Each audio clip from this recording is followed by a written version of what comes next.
Hello students, again welcome back to your YouTube channel. तो इस video के अंदर विदाउट वेस्टिंग टाइम स्टार्ट करते हैं हमारा chapter the cell, the fundamental unit of life, that is cell. देखो, तो चैप्टर के नाम से ही क्लियर है आपको पढ़ना किसके बारे में है, सेल के बारे में। और यहाँ पे चैप्टर के अंदर ही हेडिंग दे रखी है, सेल क्या होता है, the fundamental unit of life, जिंदगी की फंडामेंटल यूनिट। ठीक है, उसी को हम क्या बोलते हैं, सेल बोलते हैं। तो आइए विदाउट वेस्टिंग टाइम स्टार्ट करते हैं, क्या सेल होता है, क्या कुछ होता है।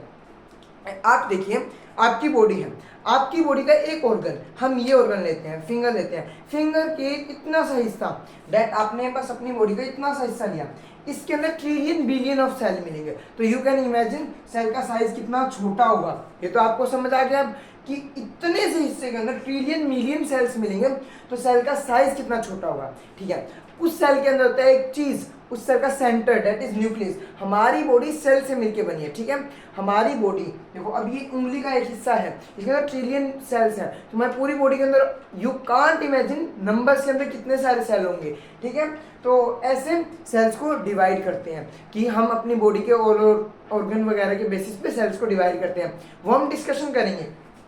पर आप देखिए, इतने से हिस्से के अंदर ट्रिलियन बिलियन सेल, तो हमारी बॉडी के अंदर कितने सारे सेल होंगे। और हमारी बॉडी किससे मिलके बनी है, सेल से मिलके बनी है। सेल इमेजिन कीजिए जैसे कि एक घर है, कोई भी एक घर है, घर को बनाने के लिए क्या चाहिए होती है, ब्लॉक्स चाहिए होती है ना। घर को बनाने के लिए आपको क्या चाहिए होती है, ब्लॉक्स चाहिए होती है। तो ये जो ब्लॉक है ना, बस हमारी बॉडी का ब्लॉक ही सेल है। ठीक है, हमारी बॉडी घर किससे बनता है, ईंटों से बनता है। ठीक है, ईंटों से बनता है, और हमारी बॉडी किससे बनती है, सेल से बनती है। तो हमारी बॉडी का ब्लॉक कौन है, सेल है। तो अब देखिए सेल की डेफिनेशन, सबसे डेफिनेशन को याद नहीं करनी, समझो, आप अपने आप समझ जाओगे। इसको सेल को क्या बोल देते हैं, स्ट्रक्चरल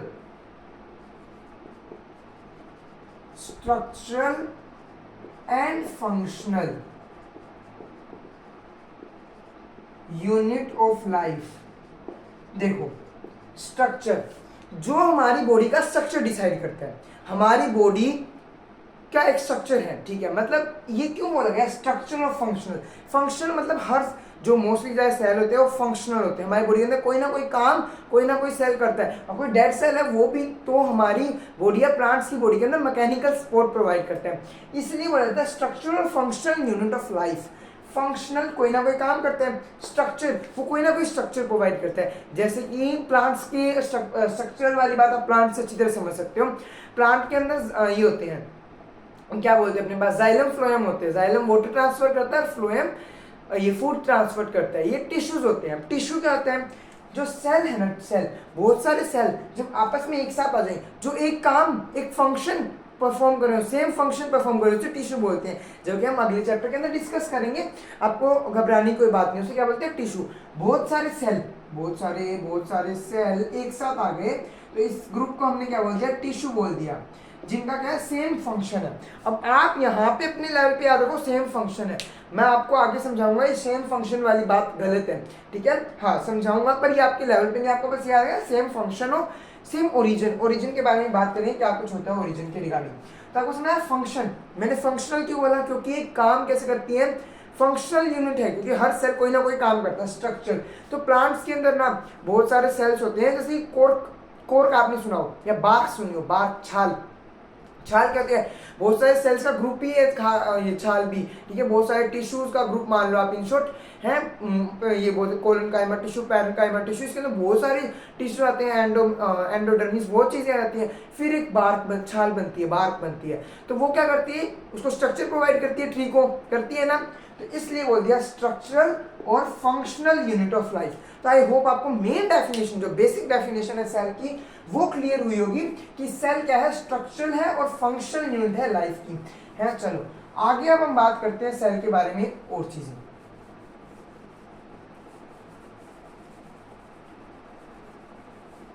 ठीक है, तो आपको बेसिक डेफिनेशन क्लियर हुई, तो आप नोट्स लिख रहे हो, साथ के साथ लिखते चलो। सेल की डेफिनेशन, फर्स्ट पॉइंट आपको ये लिखना है, आपके नोट्स क्या गए हैं, cell is like a block. ठीक है, ब्लॉक आप समझ जाओगे, या आप ऐसे विच यूज इन होम या फॉर मेकिंग हाउस। ओके, ये आपको सेल की अपने माइंड में क्लियरिटी पता होनी चाहिए सेल होता क्या चीज है, ठीक है। उसके बाद आपने ये लिखी डेफिनेशन, फिर अब आप प्रॉपर डेफिनेशन जो आपको लिखनी है एग्जाम के अंदर ये भी लिखो अपने नोट्स के अंदर, ठीक है। ये चीजें नहीं लिखोगे तो आपके नोट्स नहीं रहेंगे, वो शॉर्ट नोट्स नहीं बना रहे, आप नोट्स बना रहे हो, ठीक है। मैं नहीं कह रहा क्वेश्चन याद करो, ये चीजें याद करो आप। सेल, फिर उसके बाद आगे सेल इज द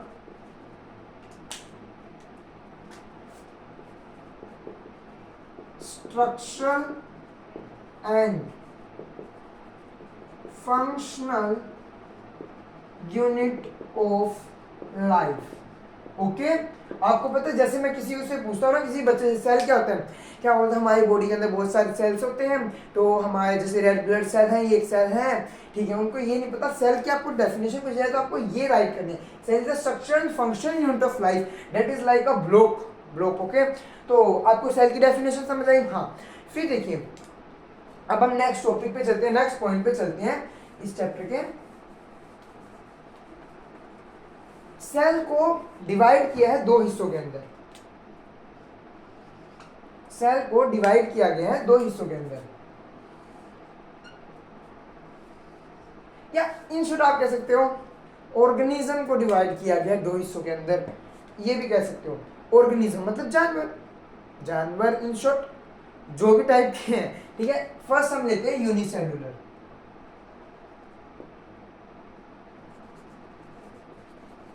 यहां पे होता है मल्टी सेलुलर, ठीक है। Unicellular organism, multicellular, difference लिखते चलिए। First point, have single cell, इनके पास बस एक ही सेल होता है, ठीक है। इनके पास have multiple cell, have tissue, ये शब्द दो बार आ गया अभी तक, नो टिश्यू, ठीक है। Mostly invertebrates, higher organism, okay.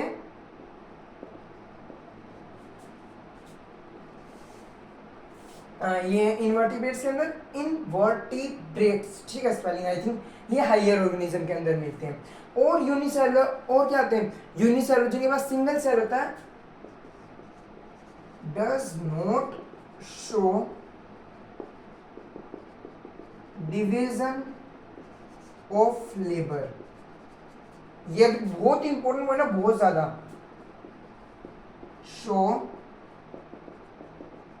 Division of labour. अब देखिए ये पॉइंट पहले तो आप नोट डाउन कीजिए। मैं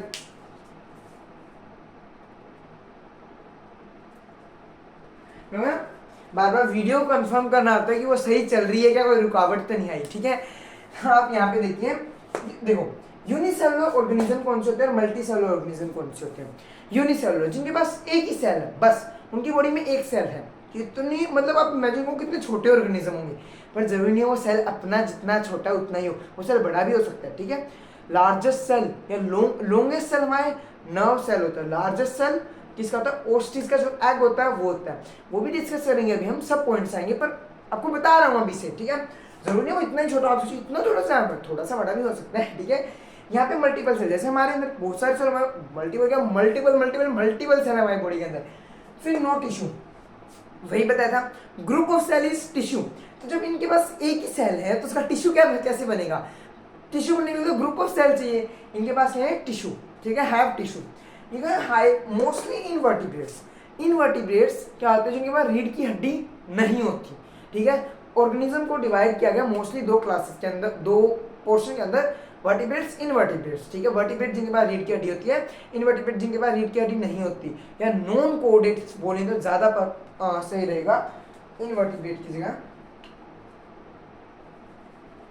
इनवर्टिब्रेट तो भाई फिशेस भी होती हैं, नॉन कोऑर्डिनेट्स लिखिए, अब ये भी बताएंगे क्या क्या होते हैं। ये ना आपकी जो डाइवर्सिटी वाले चैप्टर है उसके अंदर डिटेल में बताया जाएगा आपको नॉन कोडेट्स और कोडेट्स के बारे में, ठीक है, नॉन कोडेट्स, ओके। ये आपको ना डाइवर्सिटी वाले चैप्टर के अंदर डिटेल से बताया जाएगा, डिटेल्स, टेंशन नहीं लेना, अपन है ना इधर सब समझाएंगे। फिर उसके बाद does not show division of labour, show division of labour, difference note कर लिए थे जब मैं साइड हुआ था। अब लो, अभी ये डिवीजन ऑफ लेबर वाली बहुत ज्यादा इंपॉर्टेंट बात है, इसे क्लियर करते हैं। इसका क्वेश्चन आ ही जाता है मोस्टली, आपके जो यूटी वगैरह पीटी वगैरह लगते हैं, जो भी बोलते हैं आपके स्कूल में, उनके अंदर डिवीजन ऑफ लेबर से कंफर्म क्वेश्चन देता ही देता है टीचर, अगर सेल है सिलेबस में, तो अगर मतलब उसमें आ रहे हैं एग्जाम में। तो सुनिए, डिवीजन ऑफ लेबर, मैं बोला कि हमारे घर में बहुत सारे काम है। एक हमारे घर में पशुपालन भी होता है, हमारे घर में खाना ही बनता है, बाहर का काम भी होता है, ठीक है, पंचायत भी, ठीक है, होता है, कईयों के होता है, ठीक है, कुछ और बिजनेस का काम है, ठीक है। तो मैंने कहा चलो क्या करते हैं मम्मी जी, आप तो ना खाने वाले पे ध्यान दीजिए, मैं पशुपालन संभालता हूँ। पिताजी को कहा कि आप पंचायत वगैरह को देखिए, चाचा को आप बिजनेस को संभालिए, ठीक है, चाची को कहा मम्मी की हेल्प कीजिए। तो काम बट नहीं गया। अब मतलब ये हो गया कि हम सबका काम इंटर रिलेटेड है एक दूसरे से। कैसे इंटर रिलेटेड है आप सोचिए, जो व्यक्ति पशुपालन कर रहे हैं, जैसे मैं पशुपालन कर रहा हूँ, तो अगर मेरा दूध घर में नहीं जाएगा तो घर में काम कर रहा है व्यक्ति, उसको दूध की समस्या होगी, ठीक है। काम इंटर रिलेटेड है एक दूसरे से। जो बिजनेस कर रहे हैं, मेरे चाचा बिजनेस कर रहे हैं, ये एग्जाम्पल है, कोई नहीं कर रहा हमारे घर में बिजनेस, वो बिजनेस कर रहे हैं तो पैसे नहीं आएंगे हमारे घर में। मेरे पिताजी पंचायत में बैठे हैं, ठीक है, चलो उसका कह सकते हैं घर में जा रहा है, हाँ रिलेटेड है, क्यों नहीं है, मेंटली। जब आपका हेल्थ वाला चैप्टर आएगा ना, उसके अंदर हेल्थ की डेफिनेशन आती है, what is health, health what is healthy person. Healthy person, healthy person का मतलब ये नहीं है अगर अकेला वो डिसीज फ्री हो। हेल्दी का मतलब ये है कि वो फिजिकली सोशली मेंटली फिट हो। अगर पंचायत में बैठा है कि हाँ निर्णय जो उसने सुनाया लोग फॉलो नहीं कर रहे, तो उसको आके ही रहता है, उसके मेंटली वो फिट नहीं होता, क्रोध सब कुछ करता है, घर में लड़ाई होती है। तो ये सब कुछ भी हेल्दी का मतलब ये नहीं होता डिसीज फ्री हो, आपके अंदर कोई बीमारी नहीं है। हेल्दी का मतलब ये आप सोशली फिजिकली मेंटली फिट हो, ठीक है, ये भी हम डिस्कस करेंगे अच्छे से। तो आपने अब हम हमारी बात थी डिवीजन ऑफ लेबर की, तो आपको क्या समझ आया कि यहाँ पे डिवीजन ऑफ लेबर हुआ क्या नहीं। एक व्यक्ति को मैंने एक काम बांट दिया, एक को एक काम, एक को एक काम, एक को एक काम। ऐसे ही हमारी बॉडी में इतनी बड़ी बॉडी है जिसके अंदर मिलियन ट्रिलियन सेल है, इन्होंने भी है ना डिवीजन ऑफ लेबर कर दी। ये है पप्पू, सपोज जो भी आप समझो, कोई और नाम लेते हैं तो वैसे किसी के लिए फेमस है तो लोग फालतू समझ लेते हैं, पप्पो नहीं, छोड़ो, जो भी है ये एक व्यक्ति है, ठीक है, ये एक व्यक्ति है। तो इसके बॉडी के अंदर, इसकी बॉडी के अंदर क्या रहेगा कि आप सोच के देखिए, इसका बॉडी का कोई भी हिस्सा लीजिए, जैसे कि आपने हैंड लिया या इसका हार्ट लिया, हार्ट, और एक आपने लिया किडनी वाला हिस्सा, ठीक है, ये आपने किडनी वाला हिस्सा ले लिया, ये हार्ट का हिस्सा ले लिया। हार्ट के सेल का काम अलग होगा, इनका काम क्या रहेगा कि जो हमारी बॉडी के अंदर जितने भी मतलब इनको क्या करना है, खून को पंप करना है, तो ये कॉन्ट्रैक्ट करते रहेंगे, ये वाले सेल कॉन्ट्रैक्ट करेंगे, किडनी वाले सेल फिल्ट्रेशन करेंगे। फिल्ट्रेशन का मतलब क्या होता है, सफाई। इन सेल, ये सेल कन्वर्ट हो जाएंगे नेफ्रॉन के अंदर, ठीक है। और हमारे ब्रेन के सेल हैं, ब्रेन के अंदर भी सारा काम होता है दुनिया जान का, तो ये हो गए न्यूरॉन। इन सेल को नाम बोल दिया हमने न्यूरॉन, है तो हर जगह सेल ही बॉडी के अंदर। अब ये एक अलग स्ट्रक्चर बना ली इन्होंने, अलग से स्ट्रक्चर, फिल्ट्रेट करने के लिए, सफाई करने के लिए, तो इन्हें हमने क्या बोल दिया, नेफ्रॉन बोल दिया। इन्होंने स्ट्रक्चर बना ली कि हमें ये काम करना है, प्रोसेसिंग करनी है, यहाँ तक सिग्नल पहुंचाना है, तो इन्हें न्यूरॉन्स बोल दिया। हार्ट के सेल को हम क्या बोलते हैं, क्या बोलते हैं हार्ट के सेल को, हार्ट के सेल का मुझे ध्यान नहीं है अभी, सिंपल से नाम है, मतलब इनके पीछे साइट लग जाते हैं। जैसे कि ये भी देखिए आप, देखो एपिडोसाइट होता है, ये टिश्यू वाले चैप्टर में आएंगे ना, उनके अंदर ये देख लेना, इनके सेल को एक प्रॉपर्ली वर्ड बोल दीजिए, जैसे न्यूरॉन नेफ्रॉन हो गया, आप ये ध्यान रखिए, या आपका 10th के अंदर रिपीट होएगा। तो आप इससे समझ के समझे कि बॉडी ने इस सेल को कहा तुम ये काम करो, इस सेल को कहा तुम ये काम करो किडनी वाले को, तो यहाँ पे क्या है डिवीजन, काम बट गया, तो ये होती है डिवीजन ऑफ लेबर। जहाँ एक ही सेल है उसे ही सारा काम करना है, एक्सक्रीशन भी उसे करनी है और फिल्ट्रेशन भी उसे करनी है, और मतलब सॉरी सेंट्रल प्रोसेसिंग भी उसे करनी है, बट जो क्या बोलते हैं जहाँ बहुत सारे सेल है वहाँ डिवीजन ऑफ लेबर हो जाएगा। अगर घर में एक ही व्यक्ति होता तो सारा काम मुझे ही करना पड़ता। अब जैसे मैंने आपको समझाया कि डिवीजन ऑफ लेबर हो गया ना, तो ऐसे ही हो जाता है। आपको इसमें से कुछ लगता हो कि ये न्यूरॉन नेफ्रॉन क्या है, इन्हें नोट डाउन करना हो तो नोट डाउन कीजिए, दोनों है। तो आई होप आप सबने नोट डाउन कर लिया होगा। अगर आपको कुछ भी इंपॉर्टेंट लगा हो कि न्यूरॉन नेफ्रॉन क्या, कौन से बॉडी में कौन से हिस्से के सेल होते हैं, तो नोट डाउन कर दिया होगा। अब हम चलते हैं डिस्कवरी ऑफ सेल पे। किसके ऊपर? Discovery of cell. ये ना ब्लैक मार्कर प्रॉपर में चल रहा। Discovery of cell. तो देखिए अब आपको बहुत ध्यान से सुनिए जो बातें बोली जाएंगी, इनसे ना आपके जो एग्जाम होते हैं उसमें 1 नंबर क्वेश्चन जरूर आएगा। क्यों? क्योंकि इसके अंदर बस साइंटिस्ट के नाम है, उनके काम है, बस हल्का सा है। तो सबसे पहले आप देखिए सेल को डिस्कवर किसने किया। मैंने बोला सेल को डिस्कवर किसने किया, मैंने और कुछ नहीं बोला, बस इतना बोला हु डिस्कवर सेल। तो पहला क्वेश्चन पहला है रोबर्ट हुक डिस्कवर सेल। बस इन्होंने सेल को डिस्कवर किया, आपको ज्यादा दिमाग लगाना ही नहीं है। अब मैं आपको बताता हूँ इन्होंने किया कैसे। देखो इन्होंने, इनके टाइम में ना माइक्रोस्कोप इतना डेवलप नहीं हुआ था, मतलब माइक्रोस्कोप थे ना जिसके अंदर हम सेल को देखते हैं, वो इतना अच्छी तरह बना नहीं था। तो इन्होंने क्या किया, माइक्रोस्कोप तो सबको पता होगा, आई होप 9वीं क्लास में हो गई। अब आप मुझे बताएं इन्होंने क्या किया, सेल के अंदर इन्होंने एक कोर्क लिया, मैंने नाम दिया था कोर्क का थोड़ी देर पहले, आपको ध्यान हो, जब मैंने सेल अभी इसी वीडियो के अंदर, और तो कभी लिया था कोर्क, ठीक है। इन्होंने कोर्क लिया। कोर्क क्या होता है? जो बार्क होता है उसी को कोर्क बोल देते हैं, बार्क कोई बार्क। अब ये बार्क क्या होता है अभी बताया था थोड़ी देर पहले, जो लकड़ी होती है एक पेड़, जब मैंने आपको बताया था कि cell is a structure and function in life, तो स्ट्रक्चर आपको प्लांट का एग्जांपल लेके दिया था। तो मैंने बताया था कि वो जो बार्क होती है उसे स्ट्रक्चरली हेल्प करती है। तो जो बार्क होती है वो देखो हम हिंदी में बोलते हैं छाल, पेड़ की छाल जो आप देखते हो वो उतरती, जैसे ये पेड़ है पूरा बड़ा सा, है ना, आप यहाँ पे देखते हो कि हल्का हल्का यहाँ पे जब कोई बड़ा पेड़ हो जाता है ऐसे ऐसे ऐसे इसके लकड़ी की ऐसी चीजें आने लग जाती है। किसी ने नहीं देखा तो बूढ़े पेड़ को, तो ये उतरने से लग जाती है, इसको बोलते हैं छाल। इससे क्या बनता था पहले, इससे ना एक बोतल थी, जैसे आपने देखा होगा ये फ्लास्क, आप उधर कभी भी टीवी वगैरह में देखा होगा, उधर रखते हैं साइंस लैब वगैरह के अंदर, तो इसका जो ढक्कन होता है ना वो इस छाल से बनते हैं, ठीक है। ये जो पेड़ की छाल होती है ना इससे इसका ढक्कन बनते हैं। बोतल, ये बोतल का कैप जो पुराने टाइम में भी इसी से बनता था, और जो एक्सपेरिमेंट्स वगैरह देखते हैं हम उसके अंदर यही रखा जाता है, क्योंकि ना प्लास्टिक का रखोगे तो मेरी लाइक एसिड रखा है तो वो जल जाएगा, मतलब ढक्कन खराब हो जाएगा उसमें जो भी है। और कोई आपने कोई और एक्सपेरिमेंट किया जैसे कोई गैस निकल रही है तो वो ढक्कन कुछ भी हो सकता है, मुड़ सकता है, एकदम से बाहर निकल जाए, जो भी है, पर लकड़ी से ज़्यादा इफेक्ट नहीं पड़ेगा, ठीक है। तो इसलिए हम छाल, ये बार्क होती है ना, बार्क, इसको लेते हैं। इन्होंने भी इस बार्क को लिया और इन्होंने क्या किया, अपने माइक्रोस्कोप के अंदर देखा। इन्हें क्या दिखा, इन्हें दिखा हनी कोम्ब लाइक स्ट्रक्चर। कैसा? हनी कोम्ब लाइक स्ट्रक्चर, यहाँ लिख दो ही सा, Honey comb like structure in cork, cork के अंदर, ठीक है। कोर्क को आप लिख सकते हो कोर्क फ्रॉम ट्री, कि भी बताने के लिए कोर्क है कहाँ से आया, ट्री से मिलता है अपने को cork. Honey comb like structure, Honey comb like structure मतलब क्या है? मधुमक्खी के छत्ते जैसा स्ट्रक्चर, मधुमक्खी, ठीक है, मधुमक्खी का छत्ता। अंदर से देखोगे ना आप तो आपको ऐसा कुछ दिखेगा, मधुमक्खी का छत्ता, ऐसे देखो, ऐसे ऐसे, ये कोई प्रॉपर नहीं है, कोई वो नहीं चल रहा कि आपको प्रॉपर बना के दिखाया है, ऐसे कमरे कमरे से दिखेंगे आपको, इनको भी ऐसे कमरे कमरे से दिखे, ठीक है। और इनको, इन कमरों के अंदर एक चीज दिखी ये, ठीक है, इन कमरों के अंदर एक सर्कुलर थिंग होती है,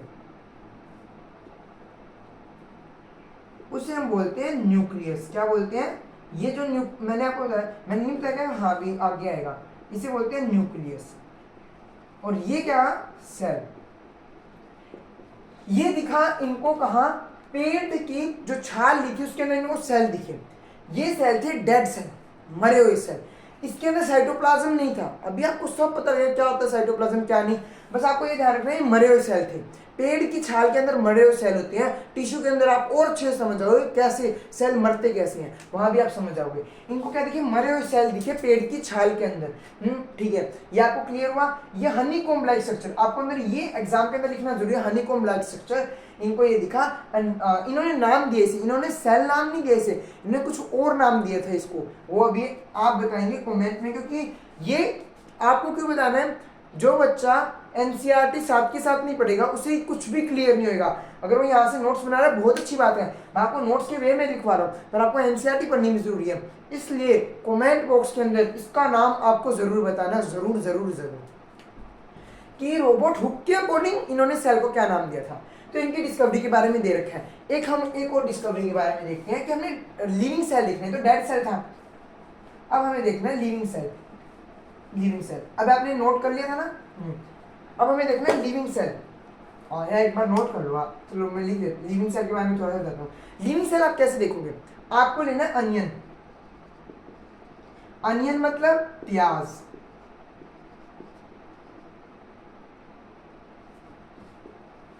ठीक है। प्याज लेके आपको क्या करना है, प्याज को जब आप काटते हो, आपने कभी अच्छी तरह ऑब्जर्व किया होगा, बाकी देखा सब नहीं है, याद नहीं आएगा आपको अभी थोड़ा मोटा, एक पतली सी परत, जब आप प्याज खाते हो उनके ऊपर एक पतली सी परत निकलती है, बिल्कुल ट्रांसपेरेंट सी। याद हो तो आपको, प्याज आप खा रहे हो, जैसे ये सर्कुलर प्याज काट रखा आपने है, ऐसे प्याज होता है ना, अगर आप इसको खा रहे हो आपने बाइट, अब ये देखना काटते हुए आपको पतली सी, ऐसे तो कम ही निकलता है, पर जैसे ये ऐसा प्याज है ना, जब हम ऐसे में काटते हैं, ठीक है, लॉन्गिट्यूडनली, ये तो ट्रांसवर्सली लॉन्गिट्यूडनली काटते हैं, तब आपको देखने को मिलती है पतली सी परत। ऐसे भी दिख जाती है, बहुत बार दिख जाती है, वो पतली सी परत बिल्कुल ट्रांसपेरेंट होती है। ट्रांसपेरेंट तो समझते हो ना, कॉपी का जो कवर होता है व्हाइट वाला, उसको ट्रांसपेरेंट बोलते हैं, ठीक है। तो वैसी पतली सी परत होती है, उसको आप लीजिए और उसको फटाफट ना वॉश कर लीजिए। ऐसी एक्टिविटी कोई काम की नहीं है और कोई पूछता भी नहीं है, एक्टिविटीज हैं, आप बस समझते जाइए, आपको समझने से मतलब है। उसको आपने साफ किया, पानी के अंदर धो लिया अच्छे से, वो बहुत जल्दी टूट जाती है, इतनी पतली परत होती है वो टूट जाती है, अपने हाथ से टूट जाती है। बिल्कुल अच्छे से पकड़ना, उसे साफ करना है। जो पैट्री डिश लोगे उसे भी साफ करना है, जिसके अंदर आप उसे रखोगे ना परत को, एक कांच की स्लैब होती है ना, स्लैब, ग्लास स्लैब, ठीक है, इसे भी आपको साफ सुथरा रखना है। इसके ऊपर आपने वो परत रखी, फिर आप अपने माइक्रोस्कोप के अंदर देखोगे तो आपको लिविंग सेल दिखेंगे। इसके अंदर लिविंग सेल है, जबकि वहां कौन से डेड सेल थे। इसके अंदर कौन से दिखेंगे आपको, लिविंग सेल, लिविंग सेल। और इसके अंदर आपको दिखेगा न्यूक्लियस,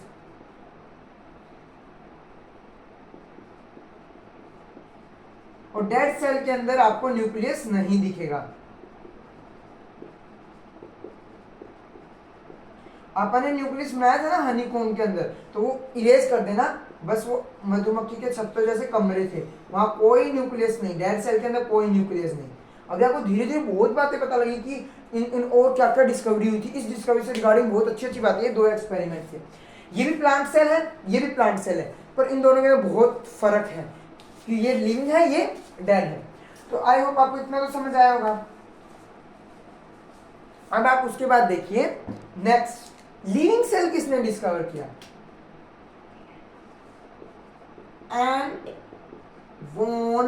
एंटोवन ल्यूवन हुक, इन्होंने डिस्कवर किया लिविंग सेल। इनका नाम ही बिल्कुल लंबा है, लिविंग सेल। स्पेलिंग देख लेना आप, एनसीईआरटी तो पढ़ ही रहे हो आप, साथ साथ स्पेलिंग देख लेना। तो लिविंग सेल इन्होंने डिस्कवर किया, कोई पूछेगा नहीं कैसे डिस्कवर, क्योंकि एनसीईआरटी में नहीं बता रखा कैसे डिस्कवर किया। फिर आप देखिए जो सेल के अंदर मैंने बताया, एक सेल के अंदर जैसे हमारा ब्रेन हमारी बॉडी का, वैसे सेल का एक ब्रेन है जिसे हम न्यूक्लियस बोलते हैं, जो मैंने आपको बताया था कि इसके अंदर आपको न्यूक्लियस दिखेगा। हमारी बॉडी का जो सेंट्रल प्रोसेसिंग यूनिट होती है वो कौन होती है, ब्रेन, कंप्यूटर का सीपीयू, ऐसे ही सेल का कौन होता है, न्यूक्लियस। तो आपको न्यूक्लियस किसने डिस्कवर किया ये भी ध्यान रखना है, ये एनसीईआरटी में है तो ये तो याद रखने हैं। रोबोट हुक नहीं है क्या, और रोबोट ब्राउन या रोबोट ब्राउन ने क्या डिस्कवर,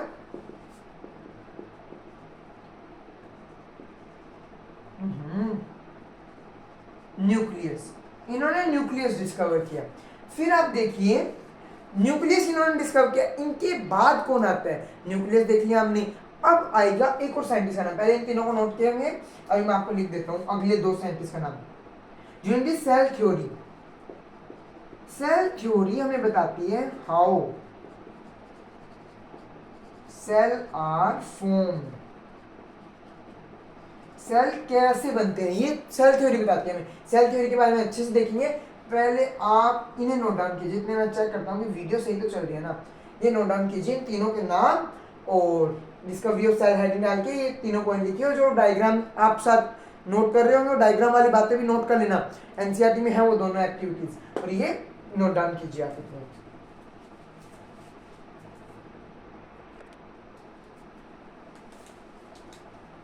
तो आई होप आप सब ने नोट डाउन कर लिया होगा ये। अब हम डिस्कशन करते हैं cell, how cell are form या सेल थ्योरी, सेल फॉर्म नहीं, हाउ सेल फॉर्म भी कह सकते हो आप। चलो ठीक है, अभी तो यहाँ सेल थ्योरी से आपको समझ आ जाएगा आपको क्या लिखना चाहिए क्या नहीं, वो आप खुद लिख लेना अपनी मर्जी से। ओके, ये क्या अजीब लग रहा है यहाँ पे, और ये नाम है ना सुंदर सुंदर लिखते हैं, IQ, ठीक है। तो देखिए सेल थ्योरी, सेल थ्योरी की बात करते हैं, इसको बहुत इंपॉर्टेंट है, 2 या 3 नंबर क्वेश्चन फिक्स है इधर से। सेल थ्योरी, सेल थ्योरी किसने दी? ये दो साइंटिस्ट, और सेल थ्योरी होती है, इस थ्योरी के अकॉर्डिंग हमें पता लगेगा एक सेल से दूसरे सेल कैसे बनते हैं। सेल थ्योरी दी 2 जनों ने, ठीक है, किसने? स्किर्लर एंड श्वान। देखो ये याद रखना, स्किर्लर तो था बोटनिस्ट, श्वान था जूलॉजिस्ट। अभी बताता हूँ क्या होते हैं ये था ब्रिटेन का, और ये था स्किल्डन था कहाँ का अपना, जर्मन का ना, जर्मन का, ठीक है। बाकी आप ये गलत भी रहे तो कोई दिक्कत वाली बात नहीं, ये नहीं पूछता कोई। बट बोटनिस्ट क्या होते हैं? जो प्लांट्स की स्टडी करते हैं उन्हें बोलते हैं बोटनिस्ट, प्लांट की। जो एनिमल्स की स्टडी करते हैं, जू मतलब एनिमल, तो उन्हें बोलते हैं जूलॉजिस्ट। आपके सब्जेक्ट की बायो भी 2 हिस्सों में डिवाइड होती है आगे, जूलॉजी एंड बोटनी। तो ये जूलॉजिस्ट जो एनिमल की स्टडी करते हैं, प्लांट की स्टडी करते हैं, बोटनिस्ट। ओके, ठीक है। ये दोनों, इनकी बात ये थी, इन्होंने क्या दी? सेल थ्योरी दी। देखो सेल थ्योरी ने अपने को बताया कि एक सेल दूसरे सेल से कैसे बनता है। मतलब ये सेल है, ये तो ये बोले थे कि एक सेल है, इसका प्रोडक्ट, मतलब ये सेल को सिक्रीट करेगा और फिर न्यू सेल बन जाएगा।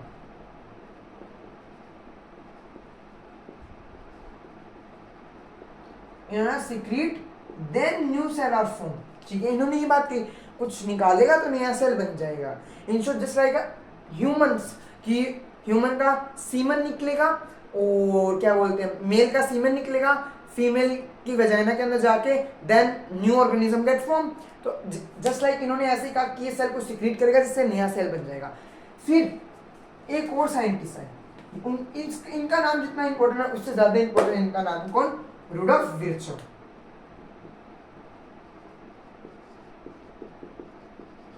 रुडोल्फ विर्चो, इन्होंने क्या किया? इन्होंने एक बात बोली, क्या बोली?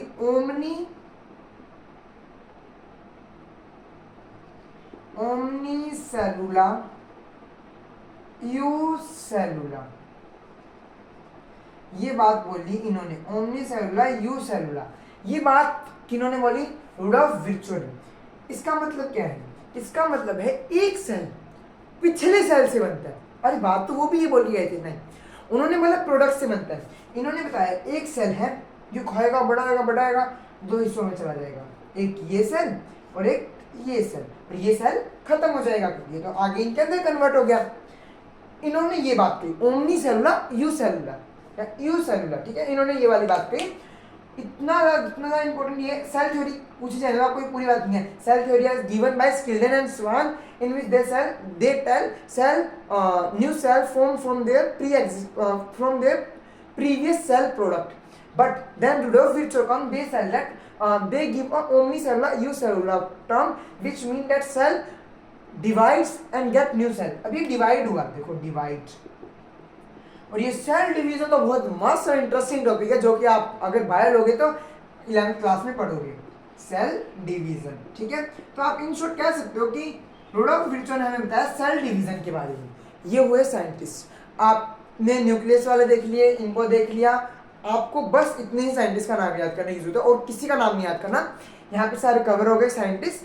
तो आपके 3 हिस्से, एक्टिविटी, यूनिसेलुलर ऑर्गेनिज्म, इंट्रोडक्शन और ये डिस्कवरी, ये फिनिश हो गया। इसे नोट डाउन कीजिए। वैसे में मुझे लगता है यार नोट डाउन करने वाला कुछ है, कीजिए फिर भी आप। तो आई होप आपने ये नोट डाउन कर लिया होगा। तो स्टूडेंट, इसके बाद हम नेक्स्ट टॉपिक पे चलते हैं। आपकी डिस्कवरी वाला पोर्शन खत्म हो गया, सेल की डिस्कवरी। अब इसका नेक्स्ट पार्ट आता है प्रोकैरियोटिक और यूकैरियोटिक ऑर्गेनिज्म। वो मैं आपको अभी नहीं समझाऊंगा क्योंकि उसके अंदर आएगा nucleus, plasma membrane, cell wall. वो आप जब पूरा पढ़ लोगे तब आपको बहुत इजीली बिना रटे सारा कर सकते हो। तो आप खुद समझदार होंगे कि हम रटे क्यों।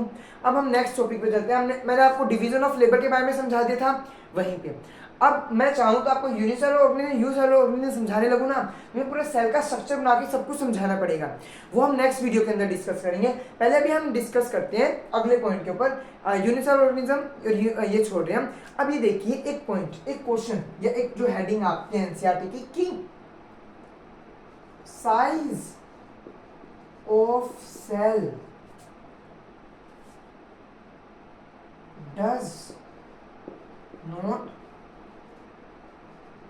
depend upon size of animal.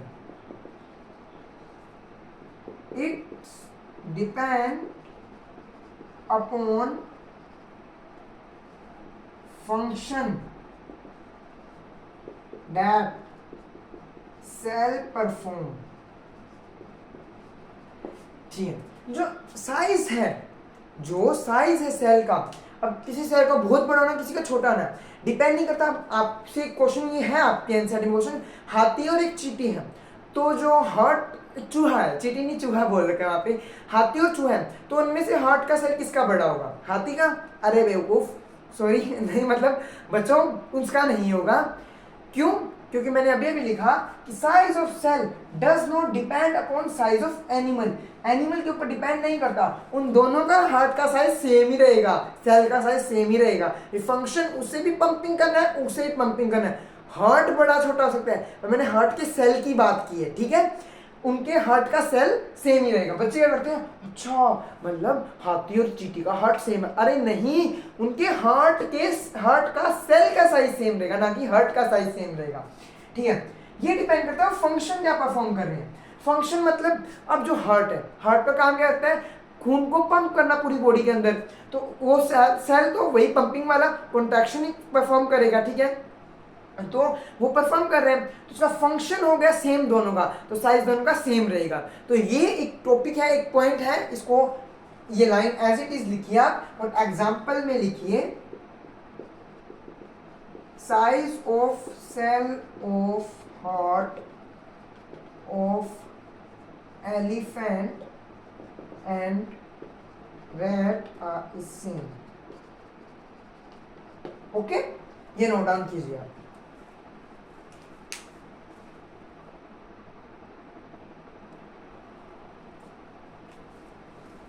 I hope आपने नोट डाउन कर लिया होगा।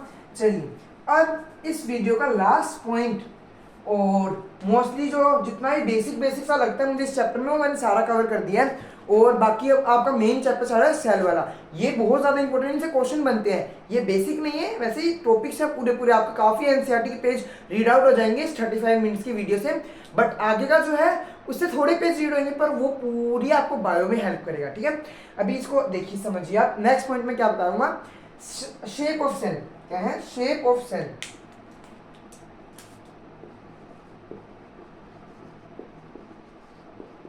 देखिए शेप ऑफ सेल, हमारी बॉडी के अंदर सेल है ना, उनकी हर जगह अलग अलग शेप होती है। जैसे हमारे ब्रेन के अंदर जो सेल है उन्हें हम क्या बोलते हैं? न्यूरॉन। ब्रेन में जो सेल है, ब्रेन में उन्हें हम बोलते हैं न्यूरॉन। और बहुत ही आश्चर्य से, मतलब नहीं, एक इंसिडेंटली, ये क्या है, लॉन्गेस्ट, बात है नहीं, longest cell of the body, body के सबसे लंबे सेल, ठीक है, लंबाई, लॉन्ग, ये बार बार पूछा जाए लॉन्गेस्ट और लार्जेस्ट, बच्चे गलत कर देते हैं। देन हमारे मतलब हमारी ओस्ट्रिच, ओस्ट्रिच क्या होता है, शत्रुंग बोलते हैं ना हिंदी में शायद, ओस्ट्रिच जानते हैं ना, एक पक्षी है जो उड़ नहीं सकता, वो ओस्ट्रिच का जो एग होता है, ठीक है, वो लार्जेस्ट सेल है। क्या है, लार्जेस्ट सेल।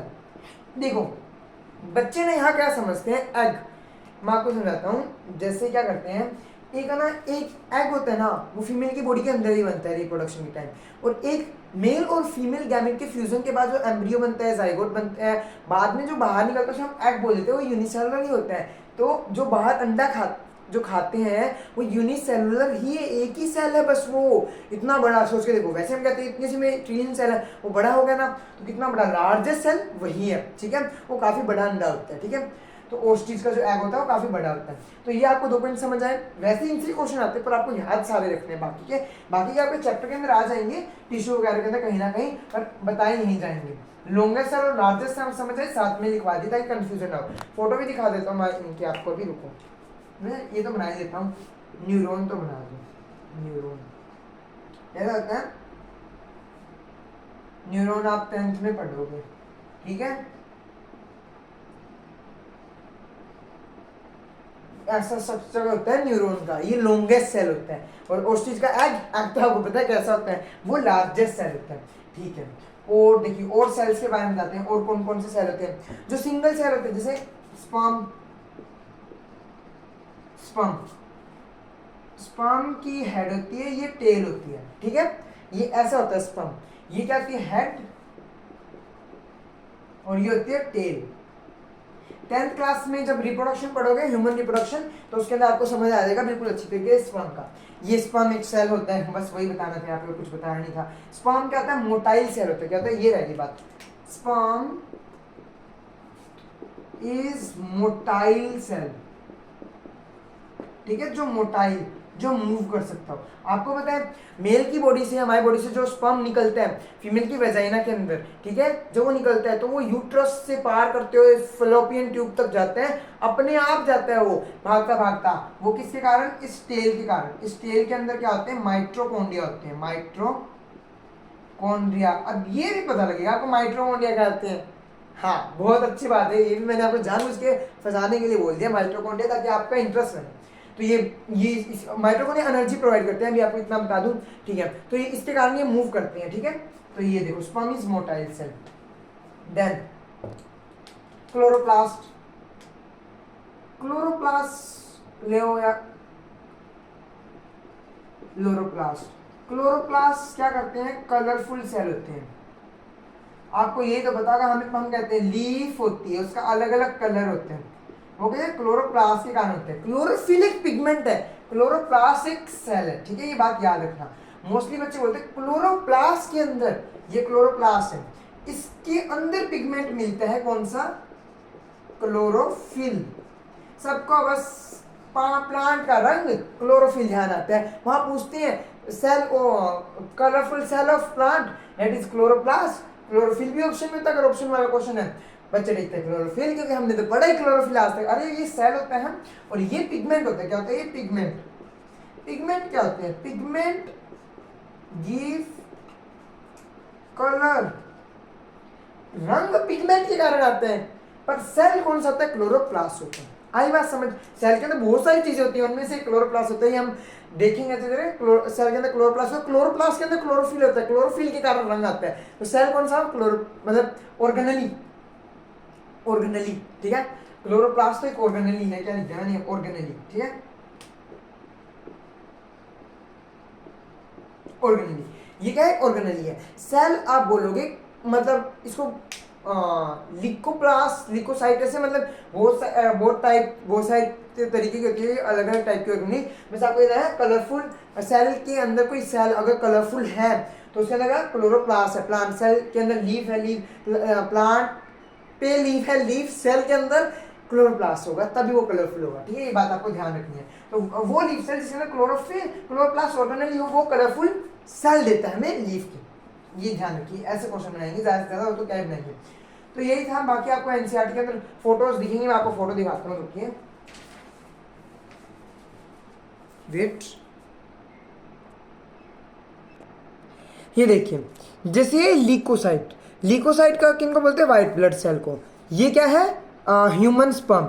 ठीक है, ये क्या है, एपिथेलियल सेल। एपिथेलियल मतलब जो हमारी बॉडी की सरफेस के ऊपर होते हैं। ये डाई एटम्स भी होते हैं, आपको ध्यान रखनी। ये देखो ह्यूमन स्पर्म ये रहा है। और ये कौन सा है, गोब्लेट सेल। गोब्लेट सेल मटके जैसे शेप के होते हैं। ठीक है, ये हो गया आपके पास ओस्ट्रिच का एग, देखो कितना बड़ा है। ये क्या है, कोइनोसाइट सेल, जो क्या कर रहे हैं, फ्यूजन कर रहे हैं, बाद में क्या बनाएंगे, ये पूरा मतलब ये जो गैमीट्स हैं इन शॉर्ट, उनको कोइनोसाइट बोल दिया।